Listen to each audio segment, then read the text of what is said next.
کتاب کا نام سانع اقصی، سید ابو الاعلیٰ مودودی رحمۃ اللہ تعالی علیہ۔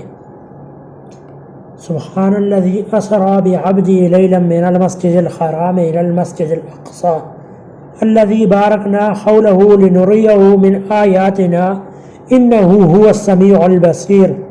پاک ہے وہ جو لے گیا ایک رات اپنے بندے کو مسجد حرام سے دور کی اس مسجد تک جس کے ماحول کو اس نے برکت دی ہے تاکہ اسے اپنی کچھ نشانیوں کا مشاہدہ کرائے۔ حقیقت میں وہی ہے سب کچھ سننے اور دیکھنے والا۔ کل اور آج کسی گھر پر ڈاکو قبضہ کر لے تو مزاحمت اور واگزاری کی کوشش تمام اہل خانہ کا حق اور فرض ہوتا ہے، لیکن فلسطین اور کشمیر پر یہ منطق مسلط کرنے کی کوشش کی جا رہی ہے کہ وہ نہ صرف مزاحمت چھوڑ دیں بلکہ دل سے بھی تسلیم کر لیں کہ یہ گھر اب ڈاکوؤں کا ہو گیا۔ بعض ناخلف افراد خانہ کو گھر کا ایک آدھ کمرہ یا صرف راہداری دے کر یہ منوایا جا رہا ہے کہ بس یہی پورا گھر ہے، باقی سب غیر کی ملکیت ہے۔ ڈاکو اور ان کے سرپرست پورے کنبے میں سے صرف انہی باضمیر افراد کو جینے کا حق دے رہے ہیں، باقی سب دہشت گرد ہیں۔ صدر بش نے اردن میں اپنی تقریر میں محمود عباس کو صاحب ضمیر قائد کا لقب دیا ہے۔ اب انہی باضمیروں کو اپنے بھائی بندوں کے قتل عام پر لگایا جا رہا ہے۔ پوری دنیا اس عدل عالمی پر تحسین کے ڈونگرے برسا رہی ہے۔ مظلوم گھرانے کے باقی تمام عزیز و اقارب سے بھی یہ گردان شروع کروا دی گئی ہے کہ جب گھر کے اصل مالکوں نے ڈاکوؤں کو مالک تسلیم کر لیا ہے تو ہم کیوں نہ کریں۔ انہیں یہ بھی یاد نہیں کہ معاملہ کسی عام گھر کا نہیں، محبوب کائنات صلی اللہ علیہ وسلم کی جائے امامت و معراج کا ہے، جو خانہ خدا سے پہلے دنیا بھر میں پھیلی مسلم امت کا قبلہ تھا۔ اسے مفاد کے چند بندوں کے رحم و کرم پر کیسے چھوڑا جا سکتا ہے؟ پوری دنیا میں ایک ہی راگ الاپا جا رہا ہے کہ مسئلہ فلسطین حل ہو گیا۔ راگ الاپنے والے سب سے بہتر طور پر جانتے ہیں کہ روڈ میپ اور امن معاہدے صہیونی دفاعی اقدامات کا ایک حصہ ہیں۔ صہیونی افواج ہر ہتھکنڈا استعمال کر لینے کے باوجود ستمبر 2000 میں شروع ہونے والی دوسری تحریک انتفاضہ کو کچلنے میں ناکام رہی، تو اب خود فلسطینیوں کو یہ ہدف دے دیا گیا ہے۔ بھائی مذہب رکھنے والے محمود عباس، ابو مازن صرف اسی لیے تمام تعریفوں کے لائق قرار دیے جا رہے ہیں کہ وہ فلسطینیوں کی عسکری سرگرمیوں کے مخالف ہیں۔ امریکی صدر کا حالیہ دورہ مصر و اردن کے دوران ابو مازن نے خود شارون سے بھی زیادہ فلسطینی دہشت گردی کی مذمت کی۔ اس سے بڑھ کر پوری انسانی تاریخ میں یہودیوں پر توڑے جانے والے مظالم پر دکھ کا اظہار کیا اور اپنا اصل ہدف اس امر کو قرار دیا کہ وہ شدت پسندی، دہشت گردی کرنے والوں اور یہودیوں کے خلاف نفرت پھیلانے والوں یعنی یہودیوں کے قبضے اور ان کے مظالم کا ذکر کرنے والوں کے خلاف سخت کارروائی کریں گے۔ اپنی پوری تقریر میں انہوں نے فلسطینیوں کے حق آزادی، لاکھوں کی تعداد میں بے گھر فلسطینی مہاجرین کی واپسی یا مسجد اقصی کی بازیابی کی طرف ادنا اشارہ نہیں کیا۔ عجیب اتفاق ہے کہ ابو مازن شارون معاہدہ 2000 میں شروع ہونے والی دوسری تحریک انتفاضہ کو کچلنے میں ناکامی اور عراق پر امریکی قبضے کے بعد ہوا ہے۔ اس سے پہلے یاسر عرفات رابن معاہدہ 77 عیسوی میں شروع ہونے والی پہلی تحریک انتفاضہ کو کچلنے میں ناکامی اور عراق کو تباہ کرنے کے بعد ہوا تھا۔ تب یاسر عرفات امن کے نوبل انعام کے حقدار ٹھہرے تھے۔ اب ابو مازن کو آنکھ کا تارا قرار دیا جا رہا ہے۔ ستمبر 2000 میں دوسری تحریک انتفاضہ کا آغاز اس وقت ہوا تھا جب عرفات رابن معاہدے کے منطقی ہدف کو پورا کرتے ہوئے اربیل شارون نے مسجد اقصی میں گھسنا چاہا تھا۔ مسجد اقصی کو شہید کر کے وہاں ہیکل سلیمانی تعمیر کرنا قدیم صہیونی خواہش ہے۔ فلسطین میں گھسنے کے لیے عثمانی خلیفہ سے اجازت حاصل کرنے کی کوشش بھی اسی بنیاد پر کی گئی تھی کہ یہودیوں کی وہاں عبادت کی اجازت دی جائے۔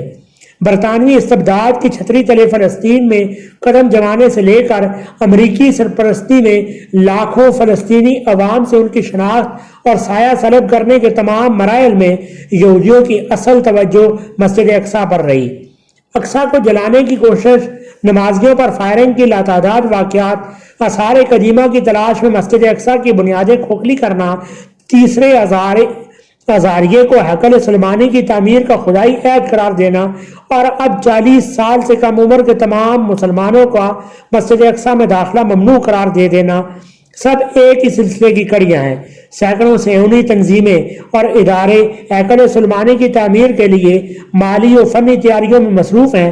اس دوران میں نام نہاد امن معاہدے، عالم اسلام سے اسرائیل کے تعلقات، نئے مشرق وسطیٰ کا نقشہ سب بظاہر تنازع کا حل ہیں، لیکن عملاً یہ سب کچھ اسی وسیع تر صہیونی ریاست کی تکمیل کی جانب قدم ہے جن کا ذکر ہزاروں صہیونی اور صلیبی کتب میں کیا جا چکا ہے۔ تب برطانیہ نے ان تمام صہیونی منصوبوں پر عمل کیا، اب یہ ذمہ داری امریکہ نے اپنے سر لی ہے۔ تب جمعیت اقوام نے صہیونی قبضہ جائز قرار دیا، اب اقوام متحدہ اس قبضے کو مستحکم کر رہی ہے۔ تب عرب حکمرانوں کو عرب و عجم کا حکمران بنانے کا دھوکہ دیا گیا اور اب خود فلسطین میں کئی سراب گزیدہ دستیاب ہیں۔ 1969 عیسوی میں اسیر مسجد اقصی کو جلا کر شہید کرنے کی مضمون کوشش کے وقت بانی جماعت اسلامی سید ابو الاعلیٰ مودودی رحمہ اللہ نے اس پورے صہیونی منصوبے کا احاطہ کیا تھا۔ یہ تقریر آج کے حالات پر بھی اس طرح منطبق ہوتی ہے جس طرح آج سے 34 سال پہلے کی تھی۔ مسلم امت کے لیے راستہ اب وہی ہے جس کی طرف مولانا مرحوم نے اشارہ کیا اور جو ہمیشہ سے رب کائنات کی سنت ہے، یعنی ایمان، علم، اتحاد، تقوی، جہاد فی سبیل اللہ۔ عبدالغفار عزیز، ناظم شعبہ امور خارجہ۔ بسم اللہ الرحمن الرحیم۔ مسجد اقصی میں آتش زدگی کی دلخراش خبر ہر مسلمان کے قلب و روح پر بجلی بن کر گری ہے، اور صرف پاکستان ہی کے مسلمان نہیں بلکہ ساری دنیا کے مسلمان اس پر تڑپ اٹھے ہیں۔ اس وقت بار بار لوگوں کے ذہن میں یہ سوال ایک طوفان کی طرح اٹھ رہا ہے کہ آخر اس مصیبت کا علاج کیا ہے۔ یہ ہماری تاریخ کے نازک ترین لمحات میں سے ایک لمحہ ہے۔ ہماری بدقسمتی ہے کہ یہ منحوس لمحہ ہماری زندگی میں پیش آیا۔ 75 کروڑ اب 1.25 ارب مسلمان دنیا میں موجود ہیں، اور پھر بھی یہودیوں کی یہ ہمت ہوئی کہ ہماری 3 مقدس ترین مسجدوں میں سے ایک کو آگ لگا دی۔ اس مسجد کو پھونک ڈالیں جسے اسلام میں قبلہ اول ہونے کا شرف حاصل ہے، جس کی طرف رخ کر کے رسول اللہ صلی اللہ علیہ وسلم نے 14.5 برس تک نماز پڑھی ہے، اور جس سے حضور صلی اللہ علیہ وسلم معراج پر تشریف لے گئے تھے۔ اس سے بڑی مصیبت امت مسلمہ کے لیے اور کیا ہو سکتی ہے؟ جس مسلمان کے دل میں دین کا ادنا رمق بھی باقی ہے، وہ سوچ رہا ہے کہ یہاں تک نوبت پہنچ جانے کے بعد بھی اگر ہم نے کچھ نہ کیا تو دنیا میں اس امت کی کیا آبرو باقی رہ جائے گی، اور اس کے بعد ہمیں نہ معلوم کیسی ذلتوں سے سابقہ پیش آئے گا۔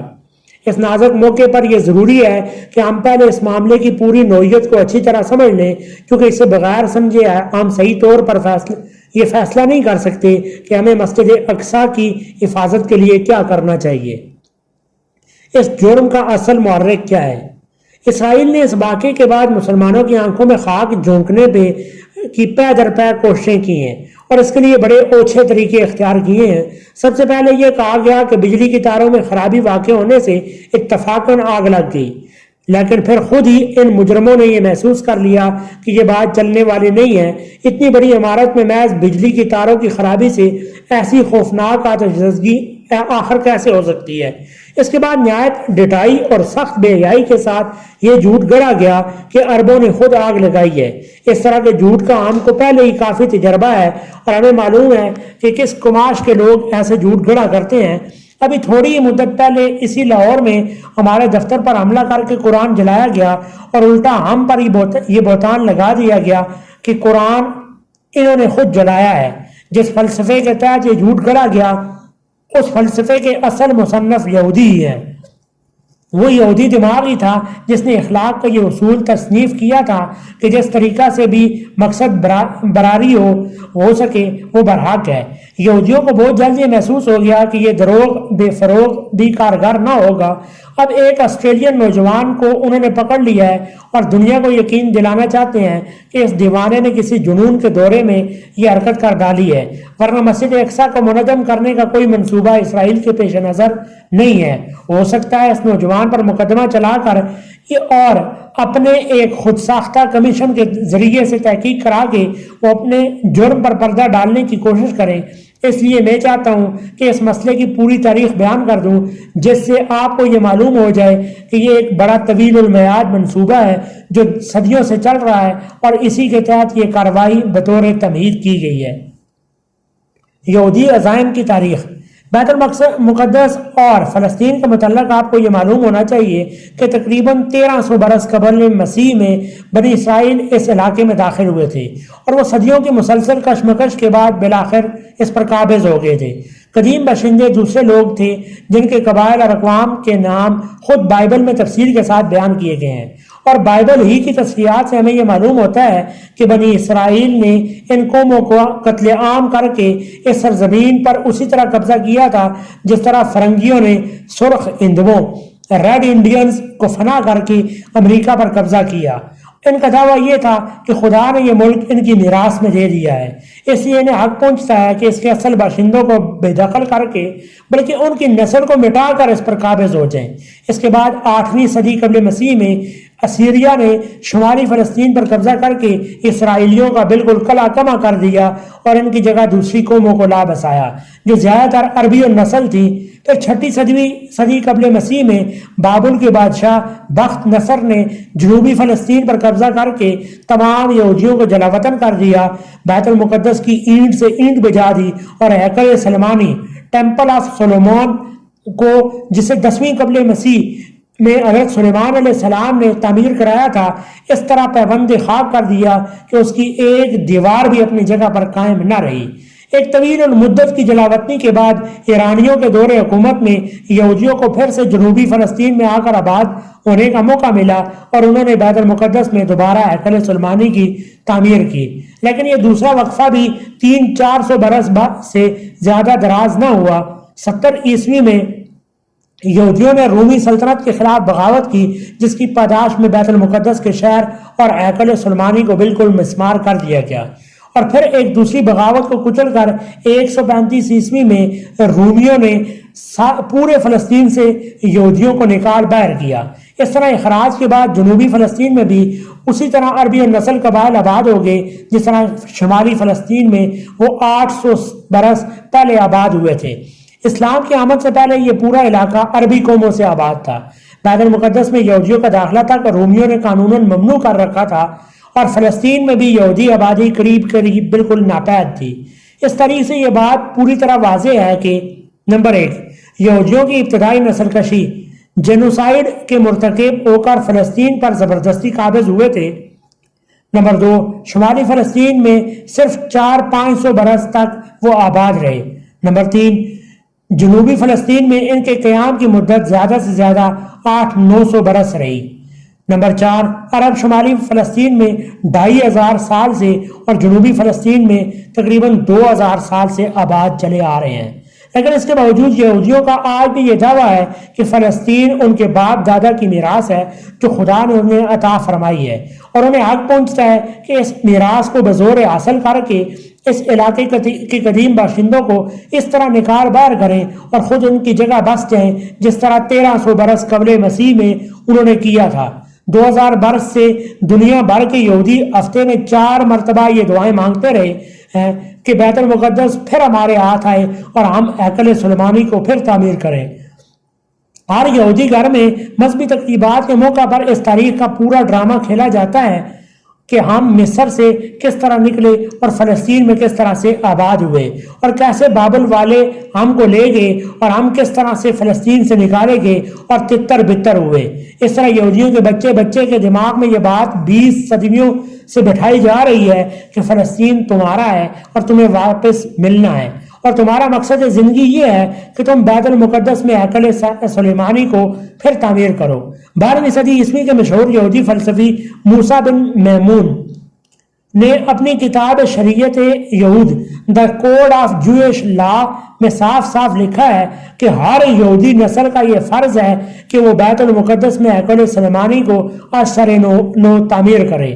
مشہور فری میسن تحریک بھی جس کے متعلق ہمارے ملک کے اخبارات میں قریب سارے حقائق اب شائع ہو چکے ہیں اصلاً ایک یہودی تحریک ہے اور اس میں بھی ہیکل سلیمانی کی تعمیر نو کو مقصود قرار دیا گیا ہے، بلکہ پوری فری میسن تحریک کا مرکزی تصور یہی ہے اور تمام فری میسن لاجوں میں اس کا باقاعدہ ڈرامہ ہوتا ہے کہ کس طرح سے ہیکل سلیمانی کو دوبارہ تعمیر کرنا ہے۔ اس سے آپ اندازہ کر سکتے ہیں کہ مسجد اقصی میں آگ لگنا کوئی اتفاقی حادثہ نہیں ہے۔ صدیوں سے یہودی قوم کی زندگی کا نصب العین یہی رہا ہے کہ وہ مسجد اقصی کی جگہ ہیکل سلیمانی کو تعمیر کرے، اور اب بیت المقدس پر ان کا قبضہ ہو جانے کے بعد یہ ممکن نہیں ہے کہ وہ اپنے اس نصب العین کو پورا کرنے سے باز رہ جائیں۔ یہودیوں کی احسان فراموشی۔ آگے بڑھنے سے پہلے میں ایک بات کی اور وضاحت کر دینا ضروری سمجھتا ہوں۔ ہیکل سلیمانی کے متعلق یہ بات تاریخ سے ثابت ہے کہ اسے 70 عیسوی میں بالکل مسمار کر دیا گیا تھا، اور حضرت عمر رضی اللہ عنہ کے زمانے میں جب بیت المقدس فتح ہوا اس وقت یہاں یہودیوں کا کوئی موبد نہ تھا بلکہ کھنڈر پڑے ہوئے تھے۔ اس لیے مسجد اقصی اور قبہ صورہ کی تعمیر کے بارے میں کوئی یہودی یہ الزام نہیں لگا سکتا کہ ان کے کسی معبد کو توڑ کر مسلمانوں نے یہ مساجد بنائی تھی۔ یہ بات بھی تاریخ سے ثابت ہے کہ رومیوں کے زمانے میں فلسطین یہودیوں سے خالی کر لیا گیا تھا اور بیت المقدس میں تو ان کا داخلہ بھی ممنوع تھا۔ یہ مسلمانوں کی شرافت تھی کہ انہوں نے پھر انہیں وہاں رہنے اور بسنے کی اجازت دی۔ تاریخ اس بات پر بھی شاہد ہے کہ پچھلی 13-14 صدیوں میں یہودیوں کو اگر کہیں امن نصیب ہوا ہے تو وہ صرف مسلمان ملک تھے، ورنہ دنیا کے ہر حصے میں جہاں بھی عیسائیوں کی حکومت رہی وہاں وہ ظلم و ستم کا نشانہ ہی بنتے رہے۔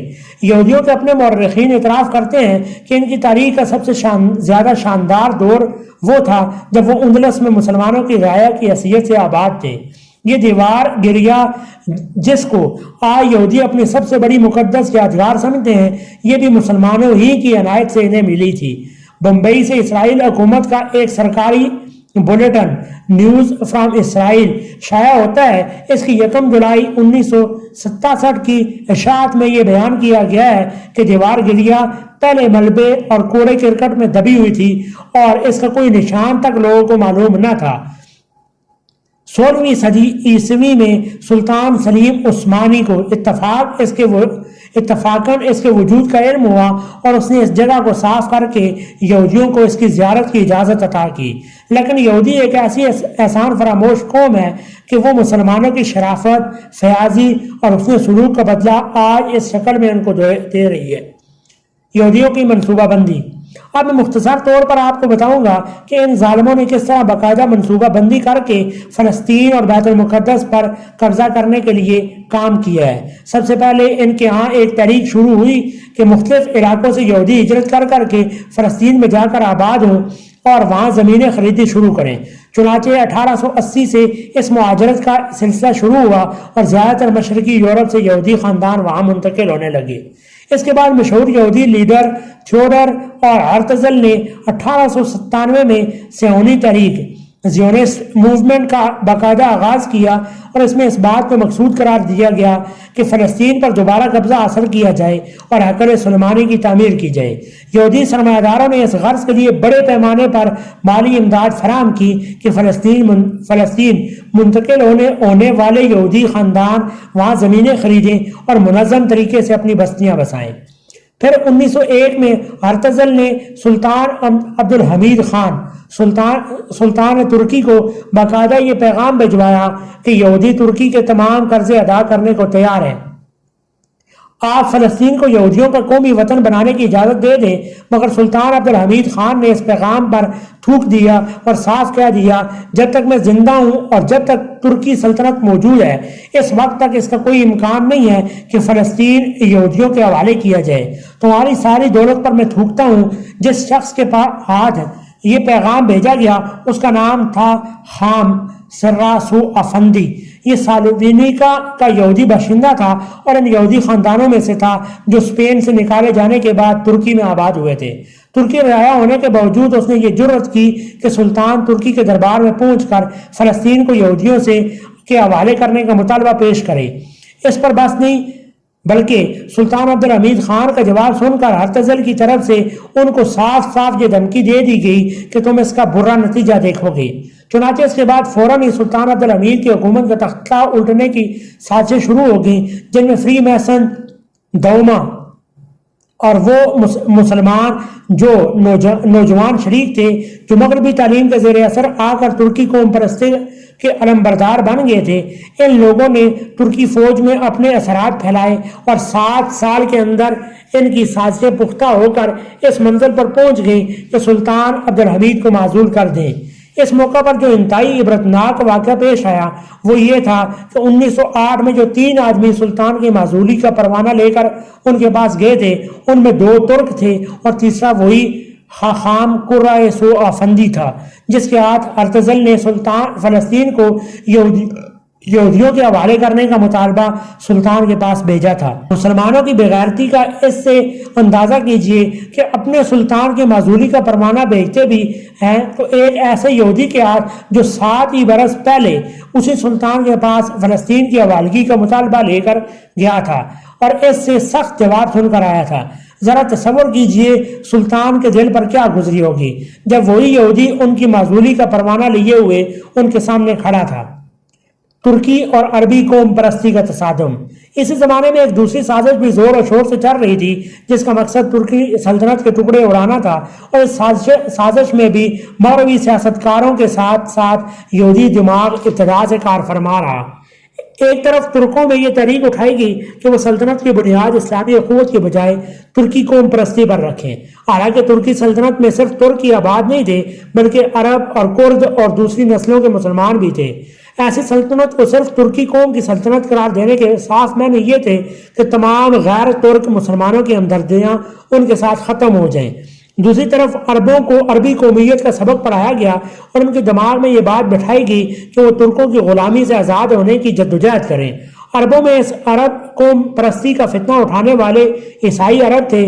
بیروت اس کا مرکز تھا اور بیروت کی امریکن یونیورسٹی اس کو فروغ دینے کا ذریعہ بنی ہوئی تھی۔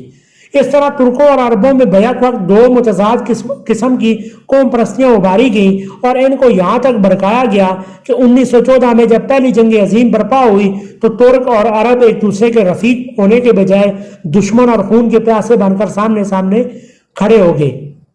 جنگ عظیم اول اور اعلان بلفور۔ پہلی جنگ عظیم میں ابتدا یہودیوں نے حکومت جرمنی سے معاملہ کرنا چاہا تھا کیونکہ جرمنی میں اس وقت یہودیوں کا اتنا ہی زور تھا جتنا آج امریکہ میں پایا جاتا ہے۔ انہوں نے قیصر ولیم سے یہ وعدہ لینے کی کوشش کی کہ وہ فلسطین کو یہودیوں کو قومی وطن بنوا دے گا، لیکن جس وجہ سے یہودی اس پر یہ اعتماد نہیں کر سکتے تھے کہ وہ ایسا کرے گا وہ یہ تھی کہ ترکی حکومت اس وقت جنگ میں جرمنی کی حلیف تھی۔ یہودیوں کو یقین نہیں آتا تھا کہ قیصر ولیم ہم سے یہ وعدہ پورا کر سکے گا۔ اس موقع پر ڈاکٹر وائز مین آگے بڑھا اور اس نے انگلستان کی حکومت کو یقین دلایا کہ جنگ میں تمام دنیا کے یہودیوں کا سرمایہ اور تمام دنیا کے یہودیوں کا دماغ اور ان کی ساری قوت و قابلیت انگلستان اور فرانس کے ساتھ آ سکتی ہے اگر آپ ہم کو یہ یقین دلا دیں کہ آپ فتح یاب ہو کر فلسطین کو یہودیوں کا قومی وطن بنا دیں گے۔ ڈاکٹر وائز مین ہی اس وقت یہودیوں کی قومی وطن کی تحریک کا علمبردار تھا۔ آخرکار اس نے 1918 میں انگریزی حکومت سے وہ مشہور پروانہ حاصل کر لیا جو اعلان بلفور کے نام سے مشہور ہے۔ یہ انگریزوں کی بددیانتی کا شاہکار ہے کہ ایک طرف وہ عربوں کو یقین دلا رہے تھے کہ ہم عربوں کی خود مختار ریاست بنائیں گے اور اس غرض کے لیے انہوں نے شریف حسین کو تحریری وعدہ دے دیا تھا، اور اسی وعدے کی بنیاد پر عربوں نے ترکوں سے بغاوت کر کے فلسطین اور عراق اور شام پر انگلستان کا قبضہ کرا دیا تھا۔ دوسری طرف وہی انگریز یہودیوں کو باقاعدہ یہ تحریک دے رہے تھے کہ ہم فلسطین کو یہودیوں کا قومی وطن بنائیں گے۔ یہ اتنی بڑی بے ایمانی تھی کہ جب تک انگریزی قوم دنیا میں موجود ہے وہ اپنی تاریخ پر سے اس کلنک کے ٹیکے کو نہ مٹا سکے گی۔ پھر ذرا غور کیجئے کہ فلسطین کو یہودی کا قومی وطن بنانے کے آخر معنی کیا تھے؟ کیا فلسطین کو کوئی خالی پڑی ہوئی زمین تھی جس پر کسی قوم کو آباد کر دینے کا وعدہ کیا جا رہا تھا؟ وہاں 2-2.5 ہزار برس سے ایک قوم آباد چلی آ رہی تھی۔ اعلان بلفور کے وقت وہاں یہودیوں کی آبادی پوری 5% بھی نہ تھی۔ ایسے ملک کے متعلق سلطنت برطانیہ کا وزیر خارجہ یہ تحریری وعدہ دے رہا تھا کہ ایک قوم کے وطن میں ایک دوسری قوم کا وطن بنایا جائے گا جو دنیا بھر میں 1900 برس سے بکھری ہوئی تھی۔ اس کا مطلب صاف گویا یہ وعدہ کرنا تھا کہ ہم تمہیں موقع دیں گے کہ جس وطن پر ہم نے خود عربوں کے مدد سے قبضہ کیا ہے اس سے تم انہی عربوں کو نکال باہر کرو اور ان کی جگہ دنیا کے گوشے گوشے سے اپنے افراد کو لا کر بسا دو۔ یہ ایک ایسا ظلم تھا جس کی نظیر پوری انسانی تاریخ میں نہیں ملتی۔ اس زخم پر نمک پاشی یہ ہے کہ لارڈ بلفور نے اپنے اس خط کے متعلق اپنی ڈائری میں یہ الفاظ کہے تھے: ہمیں فلسطین کے متعلق کوئی فیصلہ کرتے ہوئے وہاں کے موجودہ باشندوں سے کچھ پوچھنے کی ضرورت نہیں ہے۔ صہیونیت ہمارے لیے ان 7 لاکھ عربوں کی خواہشات اور تعصبات سے بہت زیادہ اہمیت رکھتی ہے جو اس قدیم سرزمین میں اس وقت آباد ہیں۔ بلفور کی ڈائری کے یہ الفاظ آج بھی برطانوی پالیسی کی دستاویزات ڈاکومنٹ آف برٹش پالیسی کی جلد 2 میں ثبت ہیں۔ مجلس اقوام کی کارگزاری: فلسطین پر انگریزوں کے قبضے اور لارڈ بلفور کے اعلان سے یہودیوں کے طویل المیعاد منصوبے کا پہلا مرحلہ مکمل ہو گیا۔ 1880 سے شروع ہو کر 1918 تک اس مرحلے کی تکمیل میں 38 سال صرف ہوئے۔ اس کے بعد اس منصوبے کا دوسرا دور شروع ہوا جس میں مجلس اقوام، لیگ آف نیشنز اور اس کی اصل کار فرما 2 بڑی طاقتوں برطانیہ اور فرانس نے بالکل اس طرح کام کیا کہ گویا وہ آزاد سلطنتیں نہیں ہیں بلکہ محض صہیونی تحریک کی ایجنٹ ہیں۔ 1922 میں مجلس اقوام نے فیصلہ کیا کہ فلسطین کو انگریزوں کے انتبداد مینڈیٹ میں دے دیا جائے۔ اس موقع پر فلسطین میں جو مردم شماری کرائی گئی تھی اس میں مسلمان عرب 6,60,661، عیسائی عرب 71,464 اور یہودی 72,890 تھے، اور یہودیوں کی اتنی آبادی بھی اس وجہ سے تھی کہ وہ در در وہاں جا کر آباد ہو رہے تھے۔ اس بار بھی مجلس اقوام نے برطانیہ کو انتبداد کا پروانہ دیتے ہوئے پوری بے شرمی کے ساتھ یہ ہدایت کی کہ اس کی یہ ذمہ داری ہوگی کہ فلسطین کو یہودیوں کا قومی وطن بنانے کے لیے ہر طرح کی آسانیاں فراہم کرے۔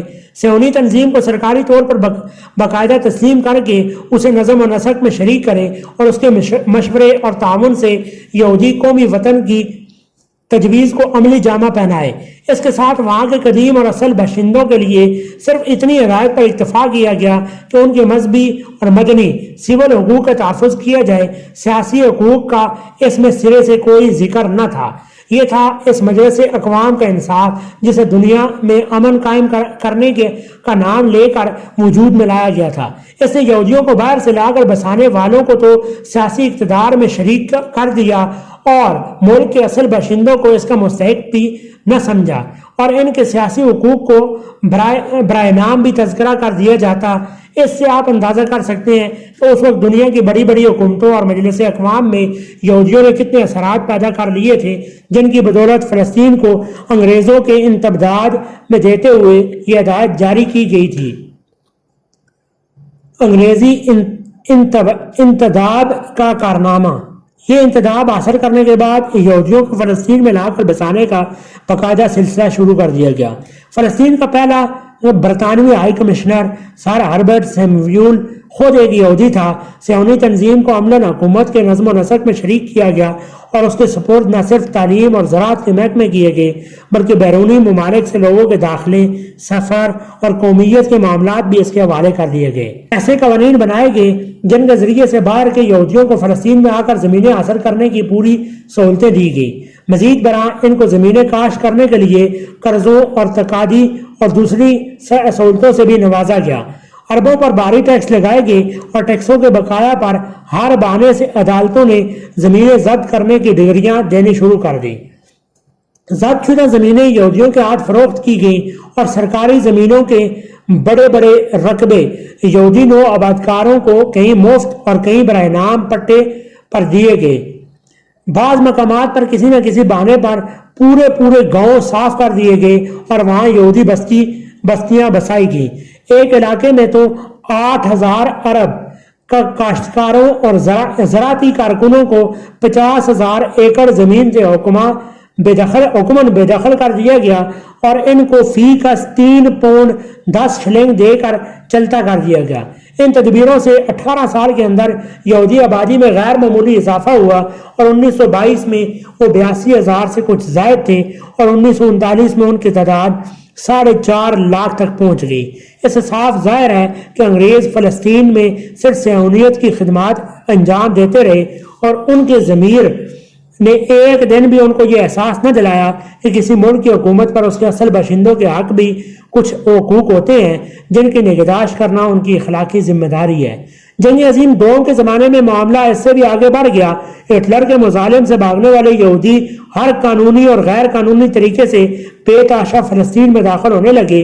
صہیونی ایجنسی نے ان کو ہزاروں اور لاکھوں کی تعداد میں ملک کے اندر گھسانا شروع کیا اور مسلح تنظیمیں قائم کی جنہوں نے ہر طرف مار داڑ کر کے عربوں کو بھگانے اور یہودیوں کو ان کی جگہ بسانے میں سفاکی کی حد کر دی۔ انگریزی انتداب کی ناک کے نیچے یہودیوں کی ہر طرح کے ہتھیار پہنچ رہے تھے اور وہ عربوں پر چھاپے مار رہے تھے، مگر قانون صرف عربوں کے لیے تھا جو انہیں ہتھیار رکھنے اور ظلم کے جواب میں مدافعت کرنے سے روک رہا تھا۔ البتہ برطانوی حکومت جان بچا کر بھاگنے والے عربوں کو نقل مکانی کی سہولتیں فراہم کرنے میں بڑی فراخ دل تھی۔ اس طرح 1918 سے 1947 تک 30 سال کے اندر یہودی منصوبے کا دوسرا مرحلہ مکمل ہوا، جس میں وہ اس قابل ہو گئے کہ فلسطین کو یہودیوں کا قومی وطن بنانے کے بجائے فلسطین میں ان کی قومی ریاست قائم کر دیں۔ قومی وطن سے قومی ریاست تک 1947 میں برطانوی حکومت نے فلسطین کا مسئلہ اقوام متحدہ میں پیش کیا۔ اس کا مطلب یہ تھا کہ مجلس اقوام لیگ آف نیشنز نے صہیونیت کی جو خدمت ہمارے سپرد کی تھی وہ ہم انجام دے چکے ہیں۔ اب آگے کا کام اس آنجانی مجلس کے نئی جانشین اقوام متحدہ انجام دے۔ اب ملاحظہ کیجئے کہ یہ دوسری مجلس جو دنیا میں امن و انصاف کے قیام کی علمبردار بن کر اٹھی تھی، اس نے فلسطین میں کیا انصاف قائم کیا۔ نومبر 1947 میں اقوام متحدہ کے جنرل اسمبلی نے فلسطین کو یہودیوں اور عربوں کے درمیان تقسیم کرنے کا فیصلہ صادر کر دیا۔ یہ فیصلہ ہوا کس طرح؟ اس کے حق میں 33 کے درمیان 33 ووٹ اور اس کے خلاف 13 ووٹ تھے۔ 10 ملکوں نے کوئی ووٹ نہیں دیا۔ یہ کم سے کم اکثریت تھی جس سے جنرل اسمبلی میں کوئی ریزولوشن پاس ہو سکتا تھا۔ چند روز پہلے تک اس تجویز کے حق میں اتنی اکثریت بھی نہ تھی، صرف 30 ملک اس کے حق میں تھے۔ آخرکار امریکہ نے غیر معمولی دباؤ ڈال کر بائیٹی، فلپائن اور لائبیریا کو مجبور کر کے اس کی تائید کرائی۔ یہ بات خود امریکن کانگریس کے ریکارڈ پر موجود ہے کہ یہ 3 ووٹ زبردستی حاصل کیے گئے، اور جیمز فوریسٹال اپنی ڈائری میں لکھتا ہے اس معاملہ میں دوسری قوموں پر دباؤ ڈالنے اور ان کو ووٹ دینے پر مجبور کرنے کے لیے جو طریقے استعمال کیے گئے وہ شرمناک کارروائی، اسکینڈل کی حد تک پہنچے ہوئے تھے۔ تقسیم کی جو تجویز ان ہتھکنڈوں سے پاس کرائی گئی اس کی روح سے فلسطین کا 55% رقبہ 33% یہودی آبادی کو اور 45% رقبہ 67% عرب آبادی کو دیا گیا۔ حالانکہ اس وقت فلسطین کی زمین کا صرف 6% حصہ یہودیوں کے قبضے میں آیا تھا۔ یہ تھا اقوام متحدہ کا انصاف۔ لیکن یہودی اس بندر بانٹ سے بھی راضی نہ ہوئے اور انہوں نے مار داڑ کر کے عربوں کو نکالنا اور ملک کے زیادہ سے زیادہ حصے پر قبضہ کرنا شروع کر دیا۔ اس سلسلے میں جو مظالم عربوں پر کیے گئے، آرنلڈ نائن بی نے ان کی متعلق اپنی کتاب اسٹڈی آف ہسٹری میں کہتا ہے کہ وہ کسی طرح بھی ان مظالم سے کم نہ تھے جو نازیوں نے خود یہودیوں پر کیے تھے۔ دیر باسین میں 9 اپریل 1967 کو کے قتل عام کا خاص طور پر اسے ذکر کیا ہے، جس میں عرب عورتوں، بچوں اور مردوں کو بے دریغ موت کے گھاٹ اتارا گیا۔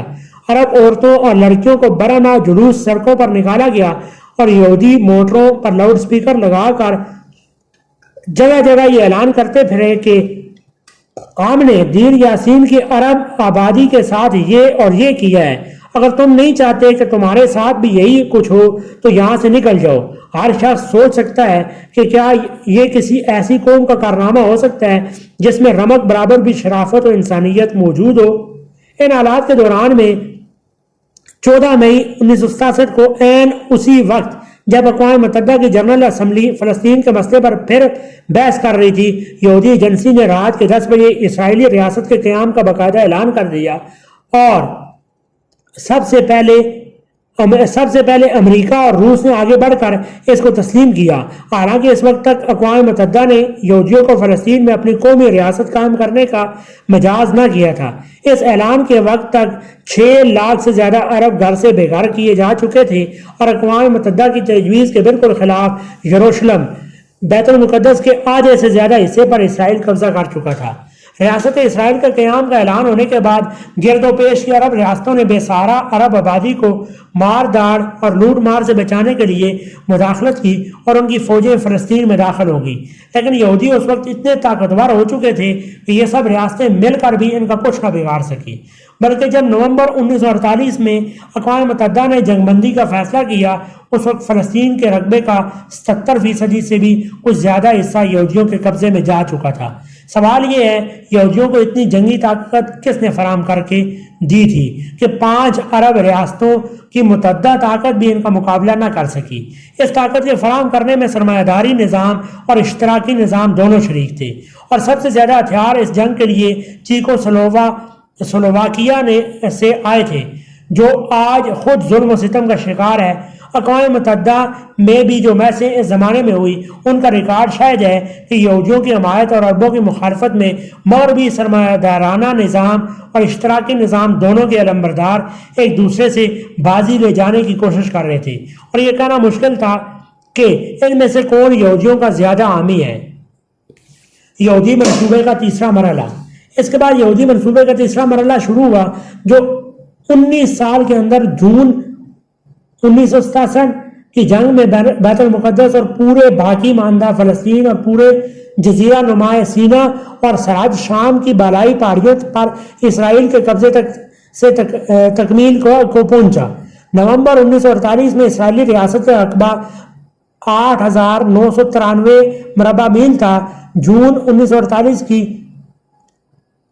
جنگ 1967 کی جنگ میں اس کے اندر 27,000 مربع میل کا اضافہ ہو گیا تھا، اور 14-15 لاکھ عرب یہودیوں کے غلام بن گئے تھے۔ اس مرحلے میں اسرائیل کے منصوبہ کی کامیابی کی اصل وجہ یہ ہے کہ سب سے بڑھ کر امریکہ اس کا حامی و مددگار اور پشت پناہ بنا رہا۔ برطانیہ اور فرانس اور دوسرے مغربی ممالک بھی اپنی اپنی حد تک اس کی تائید و حمایت کا پورا حق ادا کرتے رہے، اور روس اور اس کا مشرقی بلاک بھی کم از کم 55 عیسوی تک اعلانیہ اس کا حامی رہا، اور بعد میں اس نے اگر اپنی پالیسی بدلی بھی تو وہ عرب ملکوں کے لیے مفید ہونے کے بجائے اسرائیل ہی کے لیے مفید ثابت ہوئی۔ 55 میں جب عرب ممالک اس بات سے بالکل مایوس ہو گئے کہ امریکہ اور دوسرے مغربی ملکوں سے ان کو اسرائیل کے مقابلے میں اپنی حفاظت کے لیے ہتھیار مل سکیں گے، تو انہیں مجبوراً اشتراکی بلاک کی طرف رجوع کرنا پڑا، اور اس بلاک کے ملکوں نے اس لالچ میں ان کو ہتھیار دینے شروع کیے کہ اس طرح انہیں عرب ممالک میں اشتراکیت پھیلانے اور ان کو اپنے قرۂ اثر میں لانے کا موقع مل جائے گا۔ اس کے نتیجے میں یہ تو نہ ہو سکا کہ عرب ممالک اسرائیل کا مقابلہ کرنے کے قابل ہو جاتے، البتہ یہ ضرور ہوا کہ روس کو مصر اور شام سے یمن تک اور عراق سے الجزائر تک اپنے اثرات پھیلانے کا موقع حاصل ہو گیا، اور عرب ملکوں میں رجعت پسندی اور ترقی پسندی کی کشمکش اتنی بڑی کہ اسرائیل سے نمٹنے کے بجائے وہ آپس ہی میں ایک دوسرے سے الجھ کر رہ گئے۔ 19 برس کی اس مدت میں امریکہ نے اسرائیل کو $1,60 کروڑ کی مالی امداد دی، مغربی جرمنی سے اس کو $72 کروڑ 20 لاکھ کا تاوان دلوایا گیا، اور دنیا بھر کے یہودیوں نے $2 ارب سے زیادہ چندے دے کر اس کی مالی پوزیشن مضبوط کی۔ جنگی حیثیت سے اس کو زفرت تا بقدم اس قدر مسلح کر دیا گیا کہ جون 67 کی جنگ بندی سے پہلے ہی امریکی ماہرین کا یہ اندازہ تھا کہ وہ صرف 4-5 دن کے اندر اپنے گرد و پیش کے تمام عرب ریاست کو پیٹ ملے گا۔ سیاسی حیثیت سے ہر موقع پر امریکہ اور اس کے ساتھ اس کی پشت پناہی کرتے رہے، اور انہی کی حمایت کی وجہ سے انہیں اقوام متحدہ کی پے در پے زیادتیوں کا تدارک نہ کر سکی۔ نومبر 47 سے 57 تک اقوام متحدہ میں 28 ریزولوشن اور اس کے منہ پر مار چکا تھا۔ ستمبر 48 سے نومبر 66 تک 7 مرتبہ اقوام متحدہ نے اس کے خلاف مذمت کی قراردادیں پاس کی مگر اس کی کان پر جوں تک نہ رینگی۔ اس کی بے باکی کا اندازہ آپ اس سے کر سکتے ہیں کہ جون 47 کی جنگ کے بعد جب جنرل اسمبلی کا اجلاس شروع ہونے والا تھا، اس وقت اسرائیل کے وزیر اعظم لیوی اشکول نے علیہ اعلان یہ کہا کہ اگر اقوام متحدہ کے 122 ممبروں میں سے 121 بھی فیصلہ دے دیں اور تنہا اسرائیل کا اپنا ووٹ ہی ہمارے حق میں رہ جائے تب بھی ہم اپنے مفتوحہ علاقے سے نہ نکلیں گے۔ یہ سب کچھ اسی وجہ سے ہے کہ امریکہ اور اس کے ساتھیوں کی حمایت کے بل پر اسرائیل تمام دنیا کے رائے کو ٹھوکر پر مارتا ہے اور اقوام متحدہ اس کے مقابلے میں قطعی بے بس ہے۔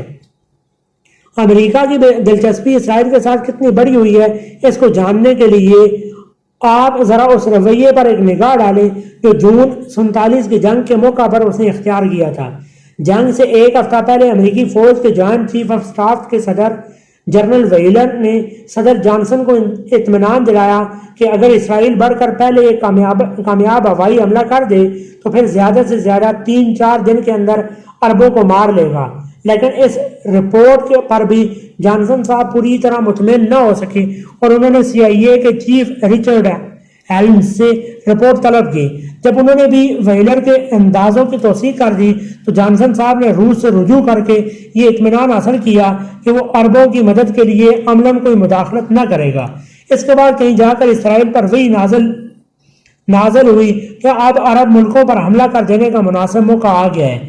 اس پر بھی امریکہ کا چھٹا بحری بیڑا مصر اسرائیل کے سواحل کے قریب اپنی پوری طاقت کے ساتھ مستعد کھڑا تھا تاکہ بوقت ضرورت کام آ سکے۔ انگریزوں کی اسرائیل نوازی کا حال یہ تھا کہ ان کا ایک طیارہ برادر بحری جہاز مالٹا میں اور دوسرا ادن میں 1 منٹ کے نوٹس پر اسرائیل کی مدد پر حرکت کرنے کے لیے تیار کھڑا تھا۔ جنگ کے بعد لنڈن سنڈے ٹائمز نے ایک کتاب شائع کی جس کا نام تھا دا ہولی وار جون 67۔ اس کا جو باب بیت المقدس پر یہودی قبضے کے بیان میں ہے اس کا عنوان رکھا گیا ہے بیک آفٹر 896 ایئرز، یعنی 896 برس کے بعد واپسی۔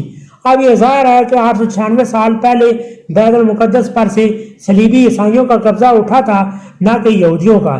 اس کے صاف معنی یہ ہے کہ اسرائیل کے ساتھ انگریزوں کی ہمدردی میں صلیبی جذبہ کام کر رہا تھا اور اس لڑائی کو وہ صلیبی جنگوں ہی کا ایک حصہ سمجھتے تھے۔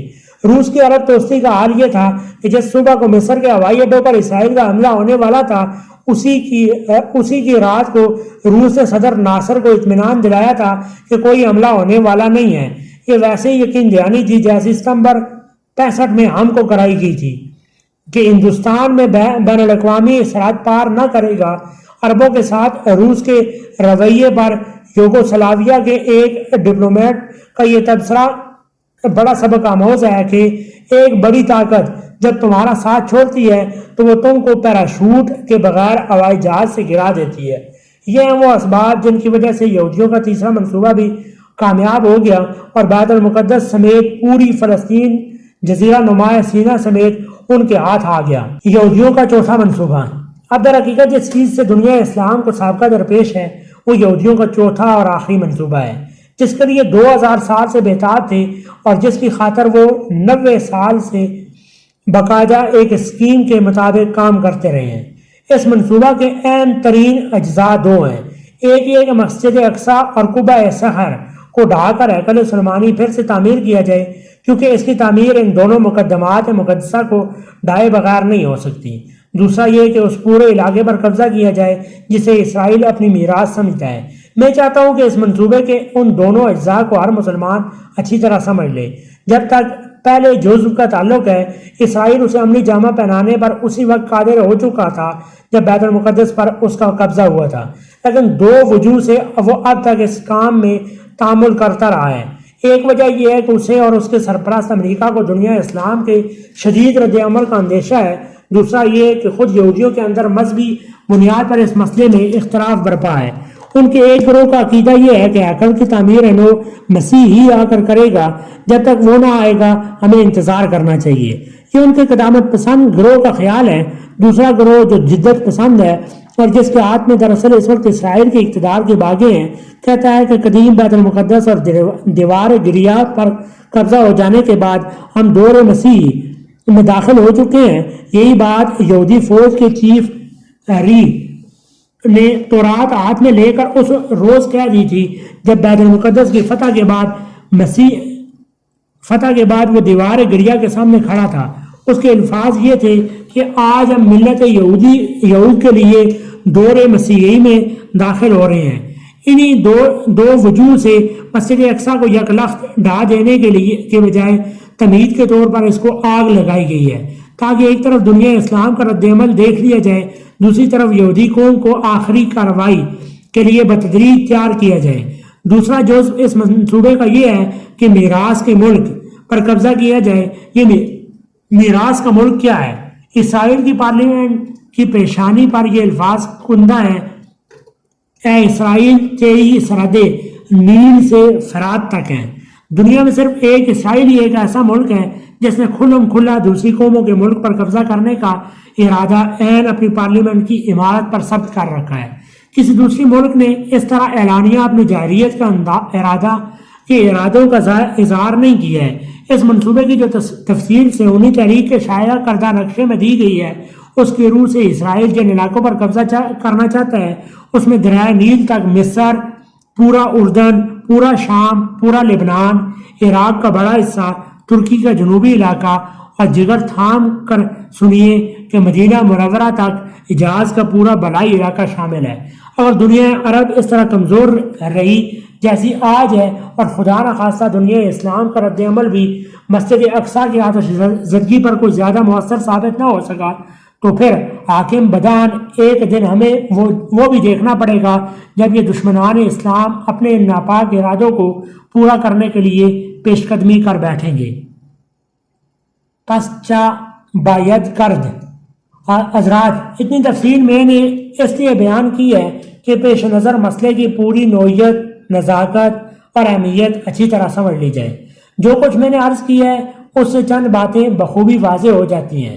اول یہ کہ یہودی آج تک اپنے منصوبے میں اس بنا پر کامیاب ہوتے رہے ہیں کہ دنیا کی بڑی طاقتیں ان کے حامی و مددگار بنی رہی ہیں، اور ان کی اس روش میں آئندہ بھی کسی تغیر کے امکانات نظر نہیں آتے۔ خصوصاً امریکہ کی پشت پناہی جب تک اسے حاصل ہے وہ کسی بڑے سے بڑے جرم کے ارتکاب سے بھی باز نہیں رہ سکتا۔ دوم یہ کہ اشتراکی بلاک میں سے کوئی امید وابستہ کرنا بالکل غلط ہے۔ وہ اسرائیل کا ہاتھ پکڑنے کے لیے قطعاً کوئی خطرہ مول نہ لے گا۔ زیادہ سے زیادہ آپ اس سے ہتھیار لے سکتے ہیں، اور وہ بھی اس شرط کے ساتھ کہ اشتراکیت کا قلادہ اپنی گردن میں ڈالے اور اسلام کو دیس نکالا دے دے۔ سوم یہ کہ اقوام متحدہ ریزولوشن پاس کرنے سے بڑھ کر کچھ نہیں کر سکتی۔ اس میں یہ دم خم نہیں ہے کہ اسرائیل کو کسی مجرمانہ اقدام سے روک سکے۔ چارم یہ کہ عرب ممالک میں کی طاقت اسرائیل کا مقابلہ کرنے کے لیے قطعی ناکافی ہے۔ پچھلے 22 سال کے تجربات نے یہ بات پوری طرح ثابت کر دی ہے۔ ان حقائق کے سامنے آ جانے کے بعد نہ صرف مسجد اقصی بلکہ مدینہ منورہ کو بھی آنے والے خطرات سے بچانے کی صرف ایک ہی صورت باقی رہ جاتی ہے، اور وہ یہ کہ تمام دنیا کے مسلمانوں کی طاقت اس یہودی خطرے کا مقابلہ کرنے اور اسلام کی مقامات مقدسہ کو مستقل طور پر محفوظ کر دینے کے لیے مجتمع کی جائے۔ اب تک یہ غلطی کی گئی ہے کہ فلسطین کے مسئلے کو ایک عرب مسئلہ بنائے رکھا گیا ہے۔ دنیا کے مسلمان ایک مدت سے کہتے رہے ہیں کہ یہ اسلام اور مسلمانوں کا مسئلہ ہے، مگر بعض عرب لیڈروں کو اس پر اصرار رہا ہے کہ نہیں، یہ محض ایک عرب مسئلہ ہے۔ خدا کا شکر ہے کہ مسجد اقصی کے سامنے سے ان کی آنکھیں بھی کھل گئی ہیں اور ان کی سمجھ میں یہ بات آ گئی ہے کہ صہیونیت کی عظیم بین الاقوامی سازش کا مقابلہ جبکہ دنیا کے بڑی طاقتوں کی پوری تائید و حمایت بھی اس کو حاصل ہے، تنہا عربوں کے بس کا روگ نہیں ہے۔ دنیا میں اگر 1.7 کروڑ یہودی ایک طاقت ہے تو 70-75 کروڑ مسلمان بھی ایک طاقت ہے، اور ان کی 30-33 حکومتیں اس وقت انڈونیشیا سے مراکو اور مغربی افریقہ تک موجود ہیں، اور ان سب کے سربراہ اگر سر جوڑ کر بیٹھیں اور روئے زمین کے ہر گوشے میں بسنے والے مسلمان ان کی پشت پر جان و مال کی بازی لگا دینے کے لیے تیار ہو جائیں تو اس مسئلے کو حل کر لینا انشاءاللہ کچھ زیادہ مشکل نہ ہوگا۔ اس سلسلے میں جو عالمی کانفرنس بھی ہو اس کو یہ بات اچھی طرح سمجھ لینی چاہیے کہ اصل مسئلہ محض مسجد اقصی کی حفاظت کا نہیں ہے۔ مسجد اقصی محفوظ نہیں ہو سکتی جب تک بیت المقدس یہودیوں کے قبضے میں ہے، اور خود بیت المقدس بھی محفوظ نہیں ہو سکتا جب تک فلسطین پر یہودیوں کا قابض ہے۔ اس لیے اصل مسئلہ فلسطین کو یہودیوں کے غاصبانہ تسلط سے آزاد کرانے کا ہے، اور اس کا سیدھا اور صاف حل یہ ہے کہ اعلان بالفور سے پہلے جو یہودی فلسطین میں آباد تھے صرف وہی وہاں رہنے کا حق رکھتے ہیں، باقی جتنے یہودی 1918 کے بعد سے اب تک وہاں باہر سے آئے اور لائے گئے ہیں انہیں واپس جانا چاہیے۔ ان لوگوں نے سازش اور جبر و ظلم کے ذریعے سے ایک دوسری قوم کے وطن کو زبردستی اپنا قومی وطن بنایا، پھر اسے قومی ریاست میں تبدیل کیا، اور اس کے بعد توسیع کے جارحانہ منصوبے بنا کر آس پاس کے علاقوں پر قبضہ کرنے کا نہ صرف عملاً ایک نہ ختم ہونے والا سلسلہ شروع کیا، بلکہ اپنی پارلیمنٹ کی پیشانی پر اعلانیہ یہ لکھ دیا کہ کس کس ملک کو وہ اپنی اس جارحیت کا نشانہ بنانا چاہتے ہیں۔ ایک ایسی کھلی کھلی جارح ریاست کا وجود بجائے خود ایک جرم اور بین الاقوامی امن کے لیے خطرہ ہے، اور عالم اسلامی کے لیے اس سے بھی بڑھ کر وہ اس بنا پر خطرہ ہے کہ اس کے ان جارحانہ ارادوں کا ہدف مسلمانوں کے مقامات مقدسہ ہیں۔ اب اس ریاست کا وجود برداشت نہیں کیا جا سکتا، اس کو ختم ہونا چاہیے۔ فلسطین کے اصل باشندوں کی ایک جمہوری ریاست بننی چاہیے جس میں ملک کے پرانے یہودی باشندوں کو بھی عرب مسلمانوں اور عیسائیوں کی طرح شہری حقوق حاصل ہو، اور باہر سے آئے ہوئے ان غاصبوں کو نکل جانا چاہیے جو زبردستی اس ملک کو قومی وطن اور پھر قومی ریاست بنانے کے مرتکب ہوئے ہیں۔ اس کے سوا فلسطین کا مسئلے کا کوئی حل نہیں ہے۔ رہا امریکہ جو اپنا ضمیر یہودیوں کے ہاتھ رہن رکھ کر اور تمام اخلاقی اصولوں کو بالائے طاق رکھ کر ان غاصبوں کی حمایت کر رہا ہے، تو اب وقت آ گیا ہے کہ تمام دنیا کے مسلمان اس کو صاف صاف خبردار کر دیں کہ اس کی یہ روش اگر اسی طرح جاری رہی تو روئے زمین پر ایک مسلمان بھی ایسا نہ پائے گا کہ اس کے دل میں اس کے لیے کوئی ادنا درجے کا بھی جذبہ خیر سگالی باقی رہ جائے۔ وہ خود فیصلہ کر لے کہ اسے یہودیوں کی حمایت میں کہاں تک جانا ہے۔ حواشی نمبر 1، یہ وہ یہودی تھے جنہوں نے ریاکارانہ اسلام قبول کر رکھا تھا، ترک ان کو دونما کہتے تھے۔ نمبر 2، انتداب کا مطلب یہ ہے کہ ایک حکومت بطور خود کسی ملک کی فرمانروائی نہیں کر رہی بلکہ مجلس اقوام کی طرف سے ان کے سپرد کام کیا گیا ہے کہ وہ وہاں خاص شرائط کے تحت فرمانروائی کرے۔ نمبر 3، 1918 میں یہودی آبادی صرف 56,000 تھی، 5 سال کے اندر وہ بڑھ کر 73,000 کے قریب پہنچ گئی۔ نمبر 4، اس لفظ پر چونکہ نہیں شیاطین بھی اپنے اولیاء پر وحی کیا کرتے ہیں۔ نمبر 5، واضح رہے کہ مسلمان اور عیسائی تو حضرت عیسیٰ علیہ السلام کو مسیح مانتے ہیں مگر یہودی ان کا انکار کرتے ہیں، اور وہ ابھی تک مسیح کی آمد کا انتظار کر رہے ہیں۔ ان کا یہ مسیح موعود وہی ہے جسے حدیث میں رسول اللہ صلی اللہ علیہ وسلم نے مسیح دجال قرار دیا ہے۔ نمبر 6، جس طرح وہ ہماری فوج کے ساتھ پیش امام ہوتے ہیں اسی طرح یہودی فوج کے ساتھ بھی ہوتے ہیں، اور ان کے چیف کو اسرائیلی فوج میں بریگیڈ جنرل کا رینک حاصل ہے۔